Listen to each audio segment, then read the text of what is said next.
નમસ્કાર મિત્રો, વિડીયોમાં તમારું સ્વાગત છે। સ્માર્ટફોન લેવા 13 વર્ષના પુત્રે દાદાની હત્યા કરાવી, વિડીયો કોલ પર ઘટના લાઈવ નિહાળી બોયફ્રેન્ડને જ આપી સુપારી। જી હા મિત્રો, તો સમાચારમાં વિગતવાર વાત કરીએ તો કેરળના અલપુઝા જિલ્લામાં હત્યાનો એક ચોંકાવનારો કિસ્સો સામે આવ્યો છે, જ્યાં 13 વર્ષની પુત્રીએ પોતાના 67 વર્ષના દાદા શિવન કડ્ડીની હત્યાનું કાવતરું રચવાનો આરોપ છે। તો પોલીસના જણાવ્યા અનુસાર વૃદ્ધની તેમને ઘરમાં ઘૂસીને હત્યા કરવામાં આવી હતી અને ત્યારબાદ ત્યાંથી સોનાના દાગીના લઈ ચોરી કરવામાં આવ્યા હતા અને આ કેસમાં પોલીસે 13 વર્ષની પૌત્રી સહિત 4 સગીરોને કસ્ટડીમાં લીધા છે।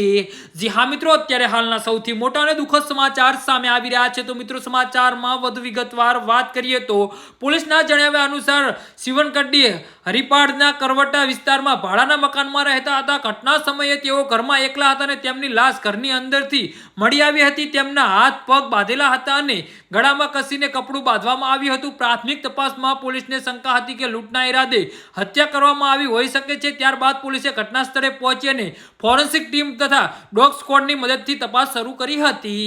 જે હા મિત્રો, તો આના વિશે તમારું શું કહેવું છે તો નીચે અમારી કમેન્ટ બોક્સમાં જરૂરથી જણાવજો અને અમારી YouTube ચેનલને સબસ્ક્રાઇબ કરવાની ભૂલતા નહીં। ધન્યવાદ।